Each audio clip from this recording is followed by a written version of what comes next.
بسم اللہ الرحمن الرحیم۔ السلام علیکم۔ آج ہم کلاس 9 کی پاک اسٹڈی جو کہ نیو ایڈیشن آیا ہے اس کے ہم فرسٹ چیپٹر اس کی ہم ریڈنگ کریں گے۔ پہلا چیپٹر جس کا نام پاکستان کی نظریاتی اساس ہے۔ سب سے پہلے ہم اس پورے چیپٹر کی ریڈنگ کریں گے۔ ریڈنگ کرنے کے بعد آپ اس قابل ہو جائیں گے کہ آپ کو پتہ چل جائے کہ نظریہ کیا ہے، نظریہ پاکستان کیوں پیش کیا گیا، اس کے اہم ماخذ کیا تھے، ہندوستان میں اسلامی دور حکومت کتنا عرصہ رہا، اور برصغیر کے مسلمانوں کی مذہبی، ثقافتی، سماجی اور معاشی محرومی کے حوالے سے علامہ اقبال نے، قائد اعظم نے، سر سید احمد خان اور چودھری رحمت علی نے دو قومی نظریہ کیوں پیش کیا۔ آپ اس قابل ہو جائیں گے کہ ان تمام سوالات کے جوابات آپ خود سے وہ ڈھونڈ سکیں۔ سب سے پہلے جب ہم چیپٹر کو شروع کریں گے تو ہم دیکھیں گے کہ نظریہ ہے کیا۔ نظریے کی ہم تعریف کریں گے کہ برصغیر میں پاکستان کے نام سے ایک آزاد ریاست کا قیام 20ویں صدی کا ایک اہم ترین واقعہ ہے۔ یہ آپ کا MCQs میں بھی کوسچن آ سکتا ہے۔ یہ آپ سے پوچھا جائے گا کہ برصغیر میں پاکستان کے نام سے ایک آزاد ریاست کس صدی کا واقعہ ہے، تو یہ شارٹ کوسچن بھی ہے اور MCQs بھی ہے، یعنی 20ویں صدی کا۔ اس واقعے کے پیچھے ایک مضبوط نظریہ کار فرما تھا۔ نظریے کے لیے انگریزی میں آئیڈیالوجی کا لفظ استعمال ہوا ہے۔ لفظ نظریہ اپنی تعریف اور معنی کے اعتبار سے ابتدا ہی سے سماجی دانشوروں کے درمیان اختلاف رائے کا باعث رہا ہے۔ جتنے بھی دانشور تھے سب نے نظریے کی مختلف وہ ڈیفینیشنز بیان کی ہیں۔ معنی کے لحاظ سے نظریے سے مراد سوچ یا مقصد ہے، جبکہ اصطلاحی معنیوں میں نظریے کی تعریف اس طرح بیان کی گئی ہے کہ کسی بھی شے کو وجود میں لانے کے لیے ہمارے ذہن میں جو بھی سوچ، فکر یا اس چیز کے بارے میں نقشہ جو ابھرتا ہے وہ نظریہ کہلاتا ہے۔ ورلڈ انسائکلوپیڈیا وہ نظریے کو اس طرح بیان کرتا ہے کہ نظریہ وہ سیاسی اور تمدنی اصولوں کا مجموعہ ہے جس پر کسی قوم یا تہذیب کی بنیادیں استوار ہوتی ہیں۔ اس کے علاوہ ڈاکٹر جارج براس وہ کہتے ہیں کہ عام زندگی کا ضابطہ یا کوئی پروگرام جس کی بنیاد فکر و فلسفہ پر استوار ہو آئیڈیالوجی کہلاتا ہے۔ کسی بھی مقصد کے حصول کے لیے بنایا گیا فکری خاکہ نظریہ کہلاتا ہے، یا ہم یہ بھی کہہ سکتے ہیں کہ کسی خاص مقصد کے لیے کسی قوم کی اجتماعی یعنی ایک سوچ جو ہوتی ہے، ان تمام لوگوں کا ایک سوچ پر متفق ہو جانا وہ نظریہ کہلاتا ہے۔ ایسی بات جو لوگوں کو متحد یعنی اکٹھا کر کے اس کے حصول کی کوشش پر آمادہ کرے، یہ سب نظریے کی ڈیفینیشنز ہیں۔ اب ہم دیکھیں گے کہ یہ تو نظریے کی تعریف تھی کہ نظریے کے ماخذ کیا ہیں۔ یعنی اگر ہم کہیں کہ اگر مشترکہ مذہب ہو، یعنی سب لوگوں کا ایک جیسا جو مشترکہ، جیسے مسلمان ہیں، جتنے بھی مسلم کنٹریز ہیں ان سب کا اسلام مذہب ہو، یورپین کنٹریز ہیں ان کا نظریہ ان کا مذہب وہ عیسائیت ہو، تو یہ مشترکہ مذہب کہلاتا ہے۔ یعنی جو نظریے کے ماخذ ہیں ان میں مشترکہ مذہب آتا ہے، مشترکہ سیاسی مقاصد، مشترکہ تعلیمی مقاصد، مشترکہ معاشی مقاصد اور مشترکہ ثقافتی مقاصد آتا ہے۔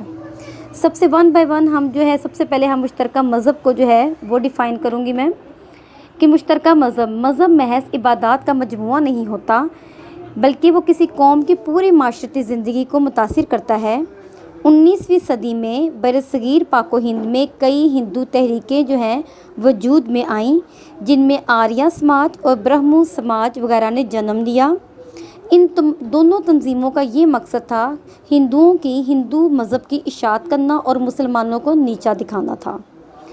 آریہ سماج جس کے بانی پنڈت دیانند سرسوتی نے تو حد کر دی، اس نے شدھی کے نام سے ایک پروگرام شروع کیا جس کا مقصد جو ہندو لوگ نہیں تھے ان کو زبردستی ہندو بنانا، اور ان کے ذہن میں یہ تھا کہ ہندو وہ پاک ذہن کے مالک ہیں، تو تمام غیر ہندوؤں کو زبردستی ہندو بنانا۔ برہمو سماج کا بانی راجا رام موہن رائے بھی مسلم دشمنی میں مسلمانوں کے خلاف تقاریریں کرتا تھا۔ کانگریسی دور حکومت یعنی کانگریس کا جو برصغیر میں دور حکومت تھا وہ 1937 سے 1939 تک تھا۔ کانگریسی دور میں کانگریس نے مسلمانوں پر بہت زیادہ ظلم و ستم کیے۔ آخر کار 1939 میں مسلمانوں نے جب کانگریسی وزارت سے نجات حاصل کی تو یوم نجات منایا۔ مسلمانوں نے متحدہ ہندوستان میں اپنی مذہبی شناخت کو برقرار رکھنا جب مشکل ہو گیا تو انہوں نے اپنا نظریہ ایک الگ پیش کیا۔ مسلمان یہ چاہتے تھے کہ وہ نظریہ اسلام کے تحت زندگی گزاریں۔ دوسرا ہمارا پوائنٹ ہے وہ ہے مشترکہ سیاسی مقاصد۔ دور حاضر کی بیشتر قومیں یعنی جو جدید دور کی جو بیشتر قومیں اپنے مشترکہ سیاسی مقاصد اور سیاسی نظریات کی بدولت اپنی قومی زندگی کی بقا کے لیے آزادی حاصل کرنے کی کوشش میں لگی ہوئی تھیں تاکہ وہ ایک مضبوط قوم کا روپ دھار سکیں۔ انگریزوں کی آمد سے برصغیر پاک و ہند کہتے ہیں کہ برصغیر میں دو بڑی اقوام تھی، مسلمان اور ہندو۔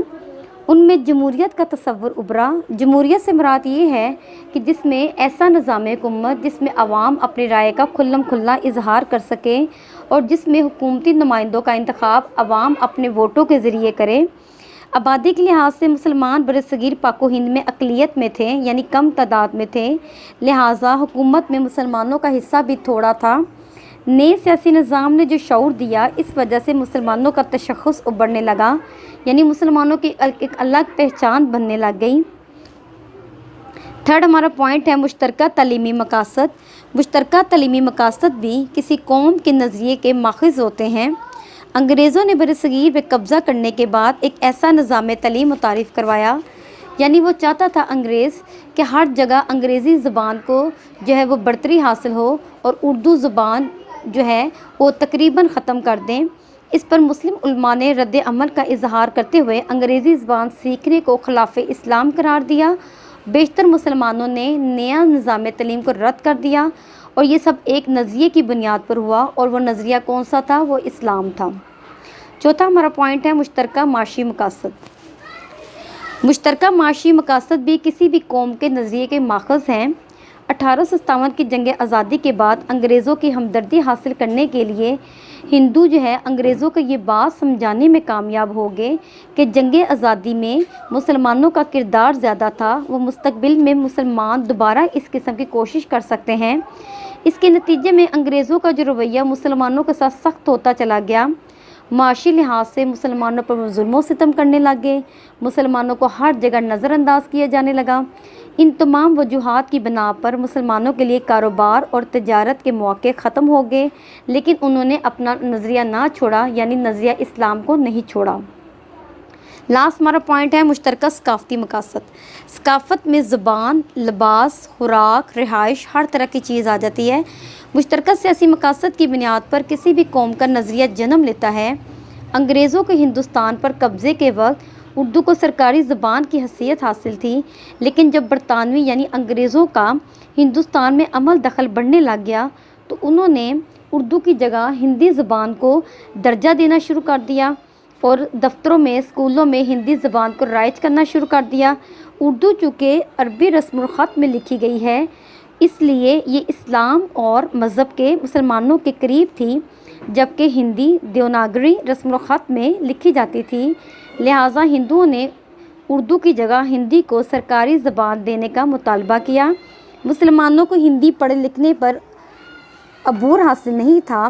ہندوؤں کے اس رد عمل نے مسلمانوں کے سوچنے پر مجبور کر دیا کہ وہ متحدہ ہندوستان میں اپنا تشخص برقرار نہیں رکھ سکتے، اس لیے انہوں نے اپنا ایک الگ قوم کا نظریہ پیش کیا یعنی نظریہ اسلام۔ وہ چاہتے تھے کہ ایک الگ وطن ہو جہاں پر وہ اسلام کے مطابق زندگی گزار سکیں۔ یہ ہمارا جو ہے فرسٹ چیپٹر کے فرسٹ لیکچر ہے ریڈنگ کا۔ اسی ریڈنگ میں جو ہے ہمارا پہلا لانگ کوسچن بھی شامل ہے۔ السلام علیکم۔